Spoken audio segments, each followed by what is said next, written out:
आज कथा का सप्तम दिवस हमारे समीप आ पड़ा और इन 7 दिनों के यात्रा काल में बहुत प्रकार के चर्चाएं, प्रचार और बहुत सारी बातें हमारे कानों तक कि यदि कोई किसी की आलोचना करे तो उसे अनदेखा कर दो, और यदि कोई किसी से कोई प्रश्न पूछे तो उसका उत्तर दे दो। यदि बिना पूछे उत्तर दोगे तो उसका कोई अर्थ नहीं होगा। और भगवत कृपा के इस आयोजन में आप सबका अपार समर्थन, अपार सहयोग और भगवत इच्छा के बिना यह दुष्कर कार्य संभव न था। इस संकल्प को आज पूर्णता की ओर भगवान भोलेनाथ ले चले। चर्चाओं का दौर चल रहा है। बड़ा आनंद आया सुन के कि चर्चा तो शुरू हुई। शिवलिंग बनाए न बनाए पर चर्चा तो करने लगे। भगवान उन पर बड़ी असीम कृपा करें। अच्छा, आप सब एक बात बताओ, कथा के शायद पहले दिन ही मुझे ये अंदेशा था कि इस पे चर्चा होगी। अब चर्चा न हो तो फिर कार्यक्रम करने का मतलब क्या रहेगा? चर्चा तो होनी चाहिए। ये तो कार्यक्रम की सफलता का प्रमाण पत्र है। चर्चा थी कि शिवलिंग की पूजा रात में कैसे और शिवलिंग निर्माण रात में क्यों। बड़ी सीधी सी बात है। हमने पढ़ा, सुना, समझा कि देवादिदेव महादेव, भूत भावन, महाकाल, कालों के काल, जिनके सामने काल भी ठहर जाए, उसके सामने समय का कोई प्रमाण हो सकता है? ऐसा कैसे संभव है? और वो घटघटवासी, शमशानवासी, औघड़दानी, नंग धड़ंग, वो धूल लपेटने वाला, भस्म रमाने वाला, नित्य रमण करने वाला, वो क्या काल के बंधन में बंध सकता है? काल जिसका चाकर हो वो काल के बंधन में बंधेगा? और भैया, हमने तो ऐसा ही सुना समझा गुरुओं से, और आपने भी शायद सुना समझा होगा कि शिव की तो रात्रि होती है। कभी शिव दिन सुना है क्या किसी ने? शिव दिन सुना है क्या? सुना है? जिसने सुना हो मुझे हाथ उठा के बताओ। और जिसने शिवरात्रि सुनी हो वो दोनों हाथ ऊपर उठा दो।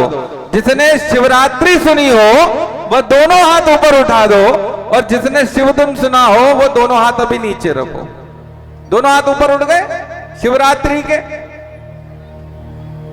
भगवान शिव की पूजा का विधान ही है कि रात्रि के 4 पहर जाग कर, ये कथा पहले दिन सुनाई थी मैंने, वो इसीलिए सुनाई थी कि बाद में चर्चा होगी।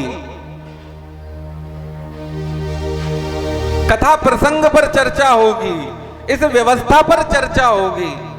और चर्चा करने लायक तो आयोजन हो गया है ना, तो चर्चा तो होनी चाहिए। भगवती की, मां जगत जननी की, भूत भावन महादेव की असीम कृपा हम पर बरसने लगी। और आज एक चमत्कार फिर किया भगवान ने। मैंने देखा है, मैं जब भी कथा करता हूं तो वो अपनी उपस्थिति बिल्कुल दर्ज करा देते हैं प्रमाण पत्र के साथ कि देख भैया, तूने ये किया था, मैं हूं और तेरे साथ हूं। और कोई हो चाहे न हो, पर मैं तेरे साथ हूं। इसका प्रमाण पत्र आज कैसे दिया? जैसे ही यज्ञ मंडप में यज्ञ की पूर्णाहुति डली और तैसे ही वर्षा की कुछ फुहारें आन पड़ी, और वह अमृत वर्षा थी जिसने उन सभी जो भी वहां विराजित थे हवन युग के पास, उन सभी यजमानों को आनंद विभोर कर दिया। तो भगवान ने अपनी उपस्थिति दे दी। ऐसा कहते हैं कि जब यज्ञ हो, हवन हो और उस समय वर्षा की फुहार आ जाए, तो इससे पता चल जाता है कि देवगण प्रसन्न हो गए हैं, भगवान प्रसन्न हो गए हैं, और हमारा संकल्प भी तो शुभ है। शुभ है, सबका कल्याण हो, इस जगत का कल्याण हो, इस आस्था क्षेत्र का कल्याण हो। और महाकाल के क्षेत्र में रह के काल की चर्चा और चिंता करते हैं। कहीं ना कहीं उस पे विश्वास बढ़ाना होगा, क्योंकि यदि उस पर विश्वास कम है तो कहीं ना कहीं चिंता करनी चाहिए उनको। और जो महाकाल का भक्त हो वो चिंता करे किसी काल की, बात कहीं जमती नहीं है। तो हम तो बाकी किसी का सहारा ले न लें, सहारा उसका है प्रभु।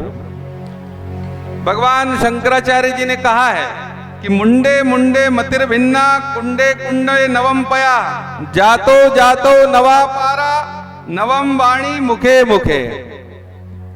कि जो अलग अलग मुख हैं वह अलग अलग बातें करते हैं। जैसे किसी एक स्थान पर अलग अलग कुएं खोद दिए जाएं और उनका पानी पीकर देखा जाए तो उनमें भी स्वाद अलग अलग आता है। और वैसे ही एक ही जाति में पैदा हुए लोग अलग अलग स्थानों पर जब रहते हैं तो वहां पर उस स्थल की संस्कृति के अनुसार उनके लोकाचार बदल जाते हैं, रीति रिवाज बदल जाते हैं। वैसे ही कुछ है व्यवस्था के अनुरूप। और हमारे भोले बाबा तो अद्भुत हैं, वो ऐसे हैं जिन्हें हम जैसा चाहें वैसे मना लें। किसी ने कलावा बांध दिया है, किसी ने झाड़ झंकार लगा दिए हैं, किसी ने बड़ी बड़ी जटाएं बना दी हैं और किसी ने तो गोल मटोल कर दिए हैं। का आनंद लो। और जब ये भक्तिपूर्ण वातावरण, ये सिद्धियां, ये रिद्धियां, ये आपके अंदर की सनातन तरंगे जब आपके मन को भेद देंगी और आपके अंदर के उस भाव को खत्म कर देंगी कि मैं ऊंचा, ये नीचा, ये छोटा, ये बड़ा, ये गोरा, ये काला, यही तो चाहते हैं हम। भगवान क्या चाहते हैं कि तुम सब मेरी संतान हो, तुम इस भेदभाव के चक्कर में मत पड़ो। यहां कितना सुंदर दिख रहा है, कोई करोड़पति है, कोई लखपति है, कोई मेरे जैसा है, पर सब आनंदित है। और यही चाहते हैं, क्योंकि इस जीवन में सबसे बड़ी समस्या आनंद की है, आनंद नहीं है। अरे जितनी देर हम भगवान के सानिध्य में उतनी देर तो आनंदित है ना, चिंता मुक्त है ना, कि भगवान मेरे साथ है यहाँ पर, बस यही तो चाहते हैं। और यहां से ऐसा भाव दृढ़ हो जाए कि रोज एक पार्थिवेश्वर घर पे बनाने लग जाओ और रोज उनकी पूजा करने लग जाओ। कोई ऐसा भाव जग जाए, किसी के मन में बैठ जाए भगवान कि अब तो मैं यहां से नियम ले लूंगी कि बस रोज एक पार्थिवेश्वर जरूर बनाऊंगी सुबह पूजा में और उनको बढ़िया प्रेम से करूंगी पूजा। ऐसा भी हो सकता है। तो प्रयास तो यही है, और उस प्रयास में प्रमाण पत्र आप सब हो, मेरे कुछ कहने का कोई औचित्य बनता नहीं है, क्योंकि जब उसके हवाले छोड़ दिया तो फिर वही जाने उसकी गाड़ी, अपना कोई मामला बनता नहीं उसमें बीच में। अब भोले बाबा के चरित्रों पर हम चिंतन करने चले, छोटी सी बुद्धि हमारी, छोटा सा ज्ञान हमारा, और भगवान भूत भावन महादेवादिदेव जिनके आगे कोई देवता न टिके, बड़े बड़े बुद्धिमान जिनकी बुद्धि भ्रष्ट हो जाए, जिनके सामने जाकर जहां भक्ष अभक्ष का भेद खत्म हो जाए, उन देवादिदेव महादेव के चरित्रों को लेकर हम चिंतन करें, आनंदित हो, प्रसन्न हो, बस यही हमारा मकसद है। और उनकी कृपा हमें मिल जाए और हम उनके दास बन जाएं।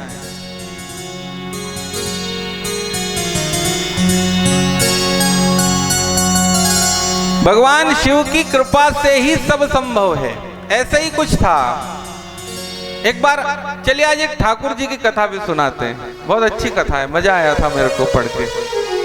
अब ठाकुर जी नहीं आएंगे तो गड़बड़ हो जाएगी ना, उनको भी लाना जरूरी है। एक बार एक सास बहू भगवान श्रीनाथ जी की अनन्य भक्त थी और भक्ति ऐसी कि बिल्कुल नित्य सेवा उनके घर में होती थी। किस प्रकार से भगवान को भोग लगना है, किस प्रकार से जल अर्पित होना है, किस प्रकार से भगवान को शीशा दिखाना है, उसके उपरांत भोग, और शीशे में भगवान मुस्कुराते दिखना चाहिए। अब देवयोग से भगवान की कृपा मानिए कि एक बार सासू माँ को किसी कार्यवश 15-20 दिन महीना भर के लिए बाहर जाना पड़ा। अब बड़ी चिंतित मैया कि हे भगवान ठाकुर जी, हम तुम्हारी सेवा कैसे छोड़ें, और ये बहू तो अभी नई आई है, ये कुछ नहीं जानती, चलो हम कोशिश करेंगे, इसे थोड़ा नियम बता देंगे, ऐसे ऐसे करना, और ठाकुर जी कोई गलती हो तो माफ करना, हम तो आप ही के हैं और ये बहू भी आपकी है और आप उस पर कृपा बनाए रखना। चली गई सासू माँ और बता गई कि ऐसे भोग लगाना, ऐसे जल अर्घाना, ऐसे आरती करना, और भोग से पहले शीशे में देखना कि भगवान मुस्कुराते दिखें। अब बहू तो बहू ठहरी, नई बहू थी थोड़ी सी, और नियम का पालन करना था, क्योंकि माँ बाप के संस्कार ऐसे थे कि उन्होंने कह दिया था जैसा सासू कहे वैसे करते जाना।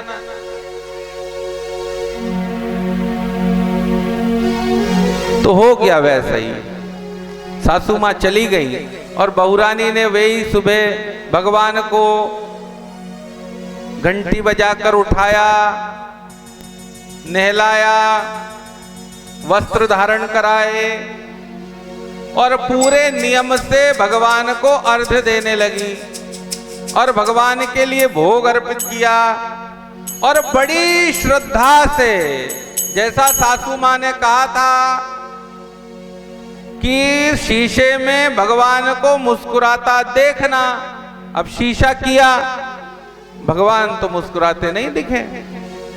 अब बहु चिंतित, कहे लग रहा है ठाकुर जी प्रसन्न नहीं है। माँ कह गई थी कि ठाकुर जी प्रसन्न मुद्रा में दिखना चाहिए मुस्कुराते हुए।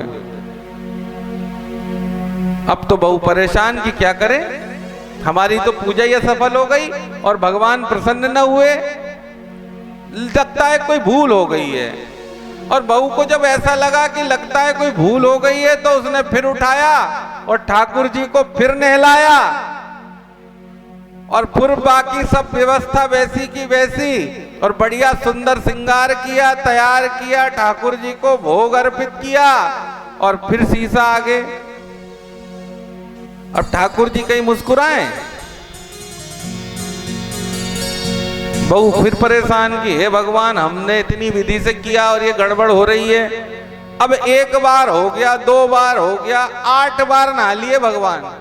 अब भगवान भी थक गए कि देवी क्या करेगी, आज बुखार कराएगी क्या। ठाकुर तो बोले हैं ना।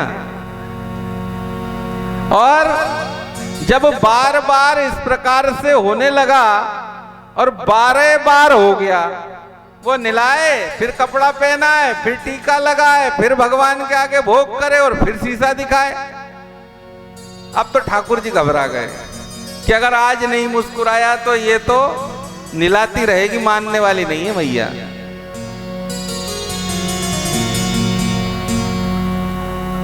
और भगवान की कृपा होने लगी और 13वीं बार जैसे ही उस मैया ने नहलाया, भगवान को तैयार किया और जैसे ही शीशा दिखाया तैसे ही भगवान मुस्कुरा दिए। बोल वृंदावन बिहारी लाल की। और ठाकुर जी के मुस्कुराते ही उसके मन में संतोष हो गया कि अब ठाकुर जी मुस्कुरा दिए हैं, अब कोई चिंता की बात नहीं, अब अपन सासू माँ प्रसन्न रहेंगी। और नित्य यही क्रिया चलने लगी, ठाकुर मुस्कुराने लगे। अब ठाकुर मुस्कुरा दें तो वो प्रसन्न हो जाए कि अपनी स्वीकार कर ली पूजा। अब ठाकुर मुस्कुराए नहीं तो गड़बड़ है। इस विधि से रोज चलने लगा। और एक दिन देव योग से जब मैया वापस आई, सासू माँ वापस आई और ठाकुर के सामने जाते ही खड़ी हुई कि ठाकुर जी हमारी बहू को कुछ सूझता तो नहीं होगा ज्यादा, हम तो बरसों सेवा कर रहे हैं, इसको तो अभी अभी सेवा दी थी और आप कृपा करना। तो ठाकुर के जो भक्त होते हैं, जिनके दिल से ठाकुर से जुड़ाव होता है, तो उन्होंने, ठाकुर ने तुरंत अपनी आवाज निकाल दी वहां, कहने लगी मैया देख बाकी सेवा तो तू कर लियो, पर ये शीशा दिखाने का काम तो तेरी बहू को ही देना, क्योंकि उसकी वजह से मैं रोज मुस्कुराने लग गया हूं, और जिसकी वजह से ठाकुर मुस्कुराने लग जाए, ऐसी सेवा का तो कोई मुकाबला हो ही नहीं सकता। ठाकुर की ऐसी कृपा जब मिलने लगती है तो कोई गरीब नहीं रहता, सिर्फ भाव को भरना होता है, और जिसके नैनों से नैन मिल जाएं तो भाव बदल जाते हैं, भाव आनंदमय हो जाते हैं, और उन्हीं की कृपा के लिए तो हम सब करते हैं। एक बार जब हम कथा में होते हैं, आयोजन में होते हैं, तो बहुत सारे विघ्न बाधा आते हैं, सबके साथ आते हैं, मेरे साथ भी आते हैं और आपके साथ भी आते हैं। कैसे आते हैं? कोई आके कहता है अरे तुम्हें मान सम्मान कम मिल रहा है, तुम कहीं पीछे बैठते हो, कोई कहता है तुम्हारा नाम नहीं लिया जाता, और कोई कहता उन्हीं का क्यों लेते हो। ऐसी बहुत सारी बात आती है, मेरे पास भी आती है। अब मुझे एक चीज समझ नहीं आई आज तक कभी भी,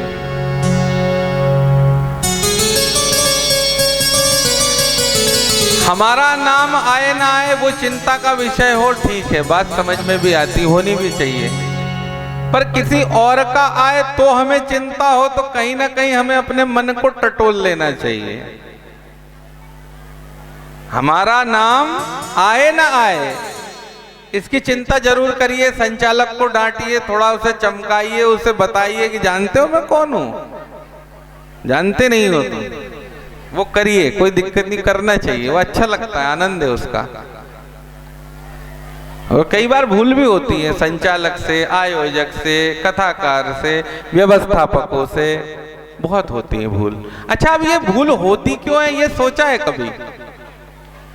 मैं आपको बहुत अच्छा सूत्र बताने जा रहा हूं, ये भूल होती क्यों है। भगवान परीक्षा लेते हैं आपकी कि तू अपने नाम के लिए यहां आया है या भक्ति करने आया है, तू ये देखने आया है कि तुझे सीट मिली कि नहीं मिली, कि तू मेरी भक्ति करने आया है। भगवान परीक्षा लेते हैं, ये बिल्कुल निश्चित है, और इसका प्रमाण भी है। भगवान ने शिव पुराण में कहा है कि एक बार जब देवी पार्वती भगवान शिव शंकर को पाने के लिए घोर तप कर रही थी, और ऐसा भीषण तप जब उन्होंने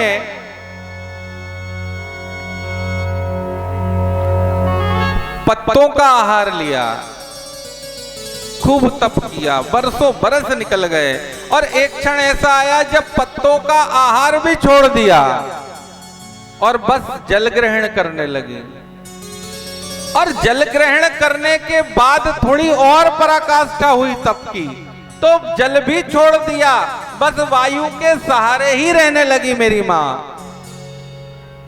और वायु के सहारे रहने के चलते देवादिदेव महादेव ने सोचा कि ये इतनी बड़ी भक्त बन रही है, भक्त बन रहा है, अपन सब पे भी लागू है ये बात, तो देखें इसकी थोड़ी परीक्षा ली जाए। और परीक्षा लेने में भगवान भोलेनाथ ने कितने रूप रखे, 7 दिन में हमने सुने देखे। कहीं नटराज बन के दौड़ गए, कहीं डमरू बजाने लगे, कहीं मदारी बन गए, और कहीं कहीं तो कर रहे ना ऐसा। और वैसा ही झंझावात आपके इस तपस्या काल का भी है कि आपके मन में वो अनेक बार विघ्न उत्पन्न करेगा कि अरे ये छोड़ दूं, उन्होंने मेरा नाम नहीं लिया, उन्होंने मुझे पूछा नहीं, ऐसे बहुत सारे विघ्न बाधा आएंगी। वो क्या करता है, वो आपको इस भक्ति भाव से हटाना चाहता है, वो आपकी परीक्षा ले रहा है कि कहीं आप जगे हुए तो नहीं हो, अपनी जगह से हिले हुए तो नहीं हो, कि पूजा में बैठे वहां भी मान सम्मान का चक्कर पड़ा हुआ है, बस उसकी परीक्षा है। तो मां पार्वती जब वायु सेवन करके तप कर रही है और ओम नमः शिवाय के महामंत्र का जप कर रही है,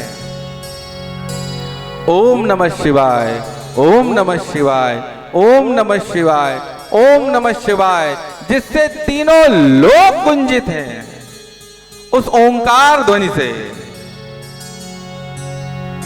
तभी वह मां देखती हैं कि सरोवर का किनारा है और एक सुंदर बच्चा बैठा है और सुंदर बच्चा दहाड़े मार कर रो रहा है और उसके धाड़े मार के रोने की आवाज मां गौरा, मां पार्वती के कानों तक पहुंचती है और मां वहां जाके देखने पहुंच जाती है। और देखती क्या है कि एक ग्राह, एक मगरमच्छ उस बच्चे का पैर दबाए हुए है और उसे खींच के ले जाता है तालाब के बीचों बीच। मां गौरा से देखते ना बना उस बच्चे का क्रंदन, और जब क्रंदन देखा तो मां गौरा ने उस ग्राह से हाथ जोड़कर विनती की कि तुम जिस भी कर्म के वशीभूत इस बालक को यह दंड दे रहे हो, मेरी तपस्या का कुछ अंश लेकर तुम इसको छोड़ दो। तब ग्राह कहता है कि मैया कुछ अंश से काम नहीं बनेगा, मुझे तो तुम्हारा पूरा तप जो तुमने अभी तक शंकर जी को पाने के लिए किया है, यदि वो तुम समर्पित कर दो तो मैं इस बालक को छोड़ सकता हूं। मैं दान की महिमा पर आज आपको कुछ कह रहा हूं। इस जीवन संग्रह की वार्ता में मां पार्वती ने ऐसा उदाहरण प्रस्तुत किया कि एक अनजान बालक की रक्षा के लिए इतना दुष्कर तप जो भोलेनाथ की प्राप्ति के लिए किया जाए और उस प्राप्ति के बीच मार्ग में वह तप किसी को देना पड़ जाए, तो मां ने बड़े सहर से कहा कि भैया ये तप भी ले ले, और जो तप मैं करूं वो भी ले ले, पर भैया कृपा कर इस बालक को छोड़ दे। और ऐसा ही कहना हुआ। भोलेनाथ का प्रागट्य होना है। जैसे ही ऐसा कहना हुआ,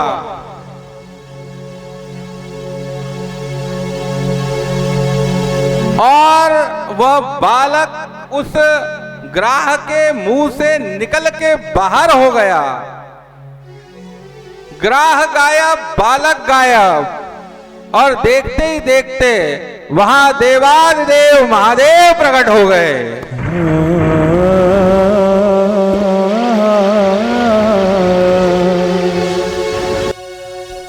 और भगवान महादेव प्रकट हो गए और भगवान ने कहा कि देवी पार्वती, तुम्हारे द्वारा किए गए इस तप से मैं अत्यंत प्रसन्न हूं। जब तुमने अपने पूरे जीवन का जो लक्ष्य था महादेव को पाना, और उस लक्ष्य के लिए जो तुमने तप से अर्जन किया था, वह देने का सामर्थ्य तुम्हारे अंदर उत्पन्न हो गया।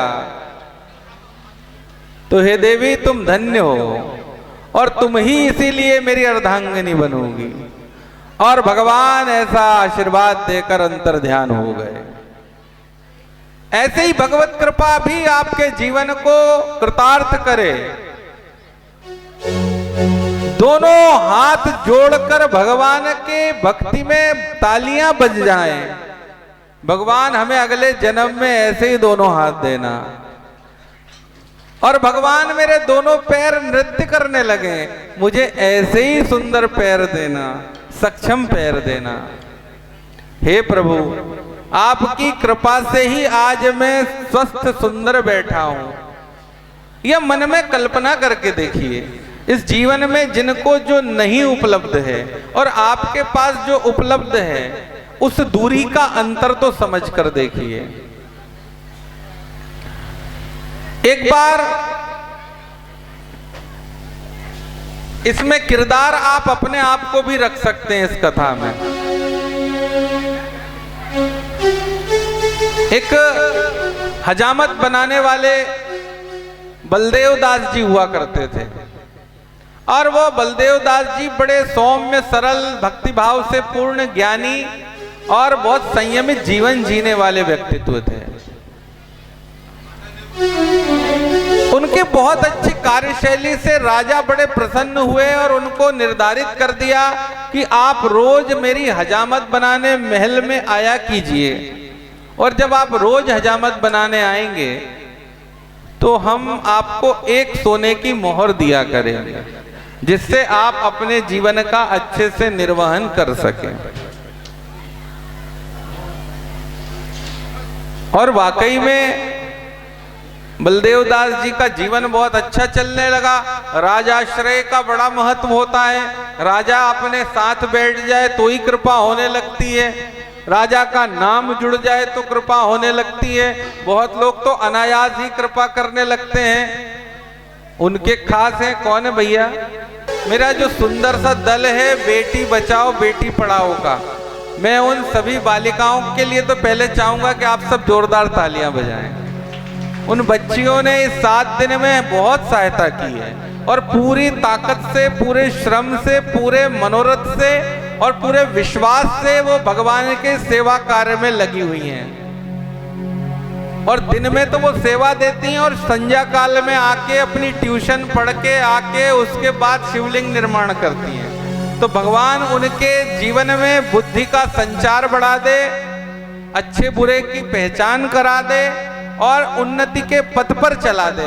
भगवान महाकाल से हम सब ये प्रार्थना करते हैं। जोरदार तालियां उनके लिए जरूर बजाइए। अब मेरा उन बेटियों से निवेदन है कि शोर मत होने देना, है ना, थोड़ा सा बस। तो बलदेव दास जी आराम से जीवन व्यतीत करने लग गए।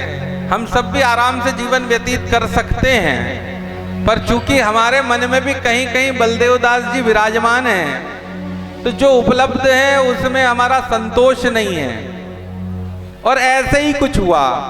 जब रोज बलदेव दास जी जाने लग गए राजमहल की ओर, तो राजमहल एक थोड़ी ऊंची सी पहाड़ी पे था और उसे हल्के से घने वन में से जाना पड़ता था।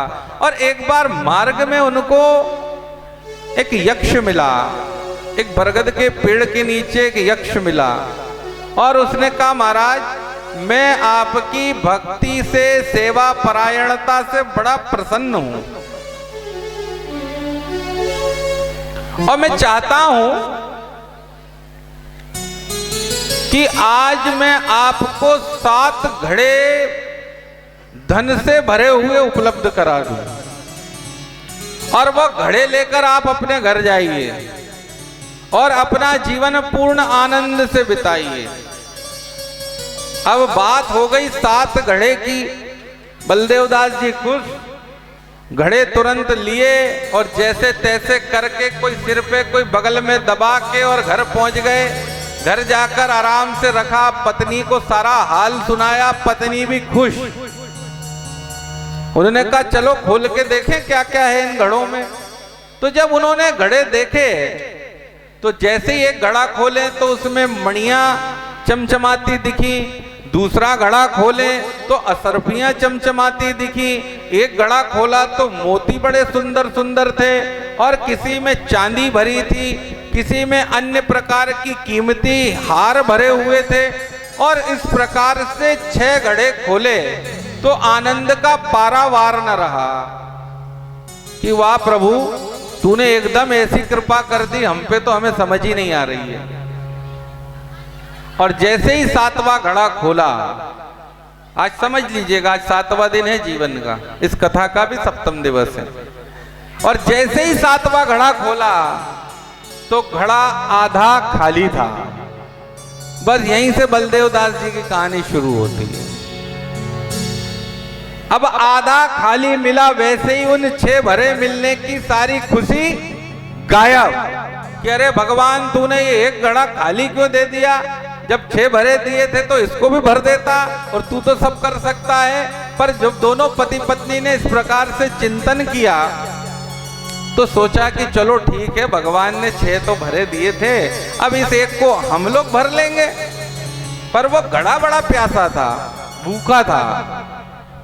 अब बलदेव दास जी और उनकी पत्नी नित्य बिल्कुल जो वो एक असरफी मिलती थी उसको तुड़ा के और बिल्कुल एक कोने से काम चलाने लगे और बाकी का उस घड़े में डालने लगे, पर घड़ा देखो तो भरता ही न था।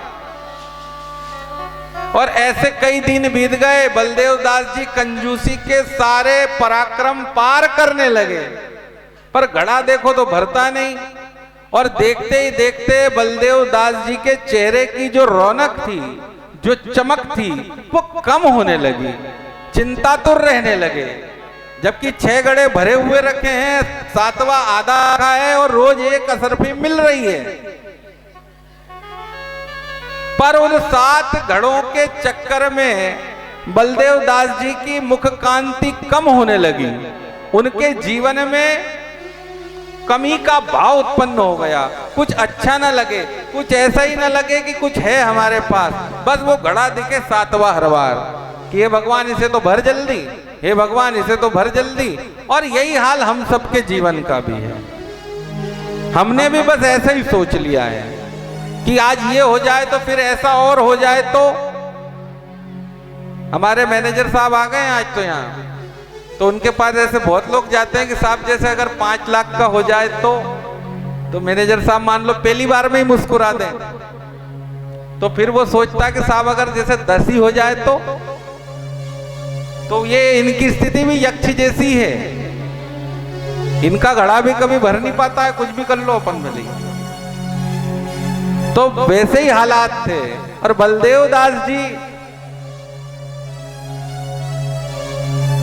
के हालात देख के राजा ने कुछ दृष्टि डाली और उसने कहा कि भाई बलदेव दास जी, आप बड़े प्रसन्न रहते थे, भगवत भक्त थे और बड़े आनंद चित्त रहते थे, कहीं ना कहीं आप जो है कुछ गड़बड़ में लग रहे हो, क्या बात है, कारण बताओ। बोले नहीं नहीं महाराज, सब आनंद मंगल है, आपकी कृपा है, आपकी दुआ है, सब सही है, कोई चिंता नहीं है।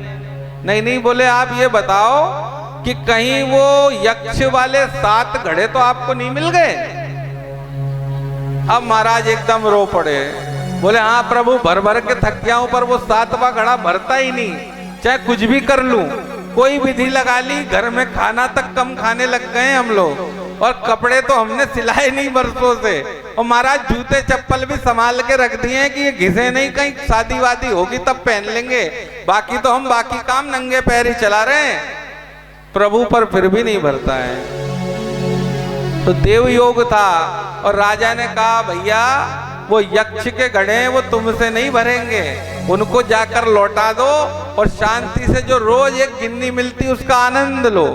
तो वैसे ही हम सब यहाँ जो बैठे हैं आज भगवान की इस कथा में यक्ष के उन 7 घड़ों को लौटा दें कि हे प्रभु, तू जिस विधि में रखेगा उस विधि में हम आनंद से रहेंगे और जैसा तू चाहेगा वैसे रहेंगे, तेरा नाम जपते रहेंगे, तेरे काज करते रहेंगे और तेरा काम जो भी करेगा उसका सहयोग भरपूर करते रहेंगे।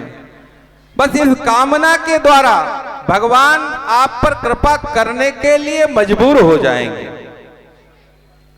क्योंकि जब भी हम शुभ संकल्प लेते हैं, मन में धारण कर लेते हैं,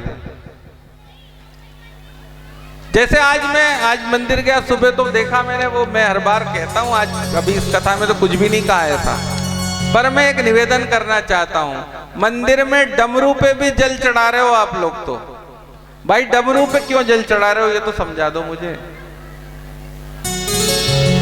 भाई कौन सी पूजा पद्धति में लिखा है कि डमरू पे जल चढ़ाना है? और वो भी डमरू पे जल ऐसा चढ़े कि जहां दूसरा खड़ा है उस पे भी चढ़ जाए। डमरू तो डमरू, पास वाले पे भी जलाभिषेक हो जाए। जब आप पूजा करते हैं बहुत प्रेम से कीजिए। जैसे मैं आरती में भी देखता हूं, कई लोग ऐसे बिल्कुल जैसे मशीन लग गई हो उनके हाथ में, 8 चक्कर 20 चक्कर 50 चक्कर, उससे तो कुछ नहीं होने वाला। बहुत स्नेह से आरती करिए, भगवान को आप स्नेह से मना सकते हैं, ऐसे मशीन की तरह क्यों करते हो? कई बार तो आरती गिर जाती है, मैंने देखा है, कई माता जी के दीपक छलक जाते हैं, ऐसी तेजी करते हैं ना कुछ लोग। अच्छा आप वो नहीं हो उसमें से, आप लोग नहीं हो ऐसे ना। आप लोग नहीं करते हो ऐसा ना। और शंकर जी के यहाँ जाते हैं जब भी, तो ऐसा विधान है कि सिर्फ शंकर जी पे जल चढ़ाना है, बाकी नित्य पूजा तो पंडित जी जो मंदिर के पुजारी देवता हैं वो कर देते हैं। पर आप ढूंढ ढूंढ के कि अब कौन रह गया है, ऐसे ही करते हो ना, ढूंढ के। नंदी बाबा, फिर गणेश जी, फिर कार्तिकेय भगवान और पार्वती मैया, तुम न छूट जाना।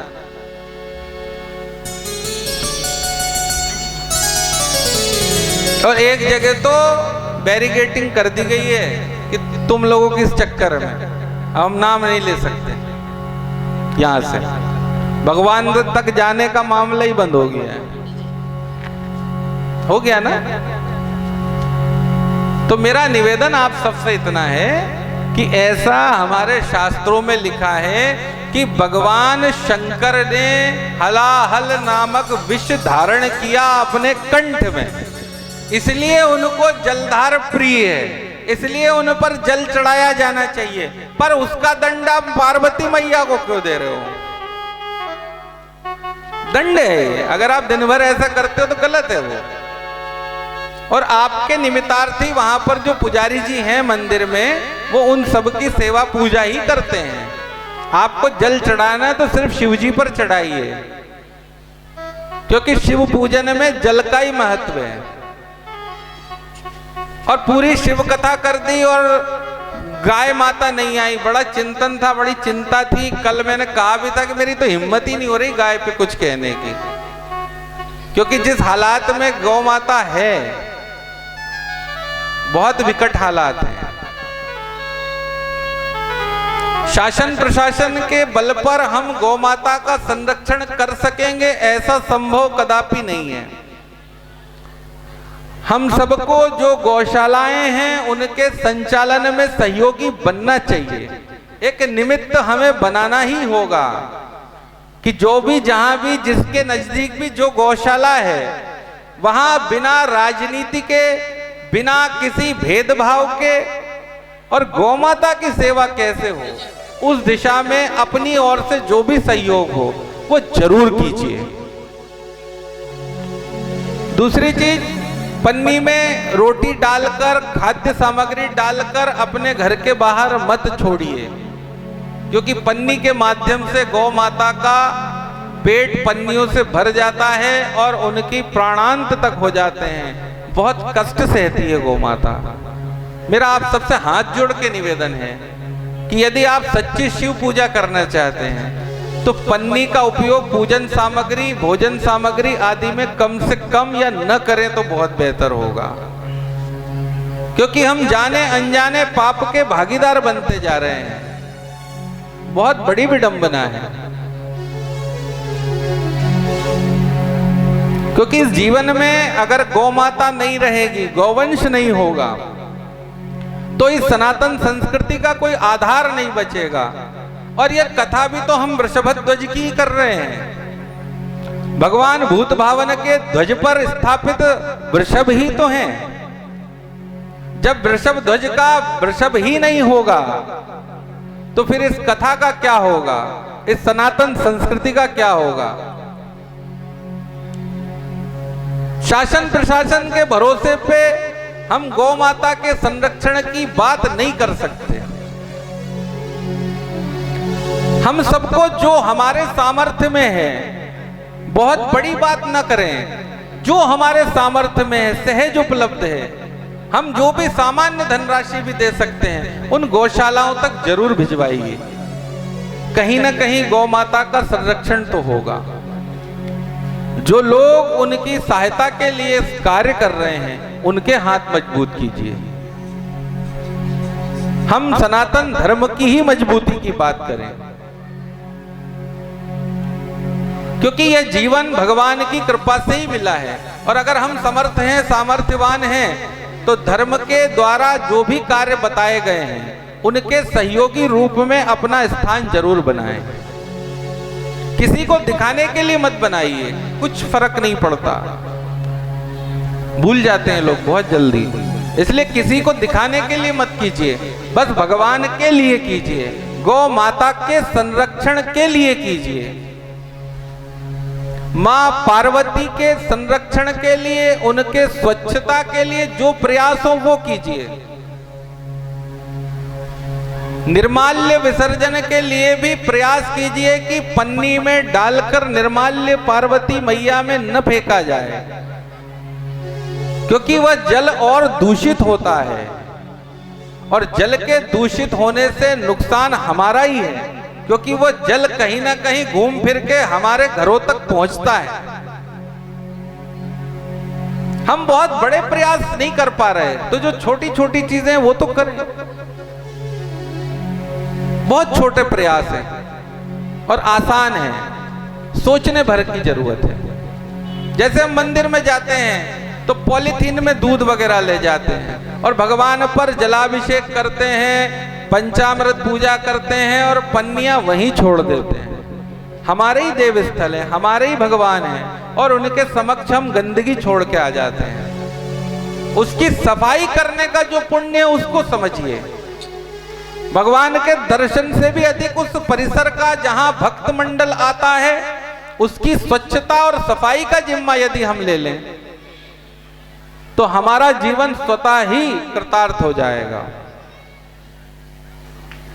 मन में बहुत सारे विचार हैं, बहुत सारी बातें हैं, पर भगवान शिव की कथाएं इतनी सारी हैं कि उन तक कह पाना ज्यादा संभव नहीं। हमने बहुत आनंद से भगवान का चिंतन किया, भगवान के रूपों का श्रवण किया, आनंद लिया और भगवान देवादिदेव महादेव हमारे समक्ष हर बार विराजित हुए, उपस्थित हुए। एक बहुत सुंदर नारियल का शिवलिंग बाहर बनाया जिसको रोज पूजित किया गया, अभिषिक्त किया। भावन के द्वारा प्रतिदिन हमने अभिषेक किया। अभी भी आज का इस कथा विसर्जन का अभिषेक हम लोग करेंगे और कथा बल से जो संख्या हमें प्राप्त होगी अभी थोड़ी देर में उसकी घोषणा भी यहाँ से करेंगे। यहाँ से पार्वती तट तक हम लोग बहुत संयमित होकर शांति से ओम नमः शिवाय का जप करते हुए चलेंगे। भगवान शिव की हम पर कृपा हो और बहुत पवित्र मन से हम भगवान की सेवा पूजा करें और भगवान पूरे क्षेत्र पर कृपा करे, इस विश्व में शांति हो। इस भाव के साथ ही हम भगवान भोलेनाथ को रुद्राभिषेक करें, जो आपने पार्थिवेश्वर बनाए उनकी पूजन करें और आगे के कार्य को बढ़ाएं। बोल महाकाल राजा की।